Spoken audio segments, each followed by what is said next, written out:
Okay, so ito ay output ng aking anak for submission.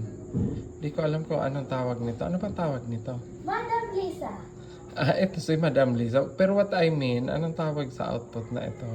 Appropriation. Appropriation what? Ano to?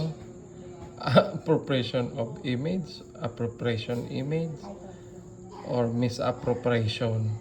I don't Or disappreciation? appreciate. Or disproportion? Ano ba tawag nito? This is a work of art to be submitted to the school, a performance output. Yes. But what are we going to call this? That is One. Madam Lisa. This is Madam Lisa, but what do you call it? Kasi meron, di ba, may abstract, merong, anong tawag natin dito? Ano to, drawing, dinikit, or, yung mukha. Yung mukha niya. And then, dinikit niya yung outfit. Yung damit na yan na kulay pula, It's dikit wrapper. lang? Kaya dikit rin lang? Yung nandun sa buhok. It's the face mask. It's dikit lang.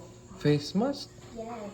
Yung nasa taas na kulay gold. Yan yan, lalagayan ng necklace. Lalagyan ng necklace. How about the flower below her chin? Yan yung sa lace. Mag-speaker ka. Lace ng pag-speaker. How about the gold one near, yes. Yan yung wrapper ng bouquet na binigay ni Mimi. Wrapper ng bouquet, including the red dress. Yes. How about the silver one?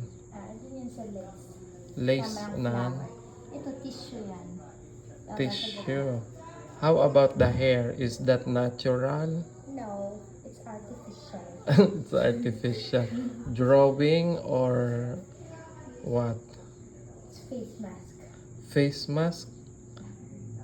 The black one Yes. is a face mask. The lipstick, is it a It's a color pencil and a pen. color pencil and pen? And then also the other feature of the face, like the eyebrows, the eyelashes, also part of color pencil. The hand, Natural dun sa photo. that's part of the photo. Okay, so for submission, thank you.